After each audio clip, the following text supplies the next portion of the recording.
বন্যা পরিস্থিতি রুখতে এবার তড়িঘড়ি উদ্যোগ জগৎবল্লভপুর 2 নম্বর গ্রাম পঞ্চায়েতের। প্রবল বর্ষণের কারণে ইতিমধ্যেই রাজ্যের বিভিন্ন প্রান্তে বন্যা পরিস্থিতি শুরু হয়ে গিয়েছে এবং জগৎবল্লভপুরের রাজদেরিয়া, বাকুল, গোদারিয়া সহ জগৎবল্লভপুরের বেশ কয়েকটি গ্রাম প্রতি বছরের বন্যা কবলিত হয়। এই পরিস্থিতিকে মাথায় রেখে জগৎবল্লভপুর 2 নম্বর গ্রাম পঞ্চায়েতের পক্ষ থেকে তড়িঘড়ি সতর্ক হওয়ার জন্যই এদিন এই উদ্যোগ। এছাড়াও গ্রামের পুকুর থেকে শুরু করে নদী, নালা সমস্ত কিছুই কিন্তু বৃষ্টির জলে পরিপূর্ণ হয়ে গিয়েছে, যার ফলে বন্যা পরিস্থিতি হওয়ার সম্ভাবনা তৈরি হয়েছে। তাই এদিন জগৎবল্লভপুর 2 নম্বর গ্রাম পঞ্চায়েতের পক্ষ থেকে জগৎবল্লভপুর এলাকার বন্যা কবলিত এলাকায় যে সমস্ত নয়নজলি, ড্রেন ও পুকুর নোংরা আবর্জনায় ভর্তি হয়ে গিয়েছে, সেই সমস্ত নোংরা আবর্জনাকে জেসিবির মাধ্যম দিয়ে পরিষ্কার করা হয়। এদিন উপস্থিত ছিলেন জগৎবল্লভপুর 2 নম্বর গ্রাম পঞ্চায়েতের উপপ্রধান থেকে শুরু করে বিশিষ্ট ব্যক্তিবর্গ সকলে।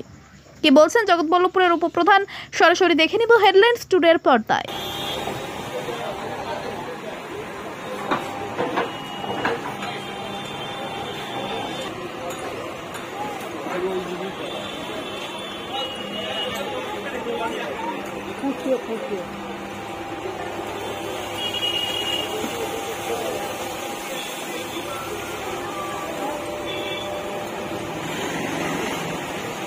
মৌসুমে আমাদের জগৎবল্লভপুর এই বাঁকুল মৌজায় সার্বিকভাবে গির্জাপুকুর, রাজদেরিয়া, গোদারিয়া এই 4-5টা গ্রাম আমাদের নয়নজলির ক্লিয়ার না থাকার কারণে একটা বন্যা পরিস্থিতি তৈরি হয়। আগামী সতর্কতা অবলম্বন করার জন্য আমরা জেসিবি দিয়ে আর্জেন্ট যাতে আমরা এই নিকাশি খালের সংস্কার করতে পারি, তার জন্য আমরা জেসিবি মাঠে নামিয়েছি এবং চেষ্টা করছি যে আমাদের নালাগুলো যতটা পারবো ক্লিয়ার করার জন্য।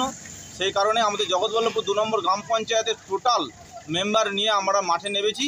চেষ্টা করছি যে আমরা যতটুকু পারবো এই জেসিবির মাধ্যমে আমরা খাল সংস্কার করব। কিছু কিছু এই নিকাশি বন্ধ হওয়ার কারণে কিছু কিছু স্কুলেও জল জমেছে এবং জল জমার কারণে নানানভাবে সাপ খোপের উৎপাত হচ্ছে। আমরা সেক্ষেত্রে চেষ্টা করছি যাতে নিকাশি ব্যবস্থাটা যদি আমরা ক্লিয়ার করতে পারি, নিশ্চিতভাবে যেখানে যেখানে জল জমা হয়েছে সেগুলো নেমে যাবে। আসাদুল্লাহ কাজী, উপপ্রধান।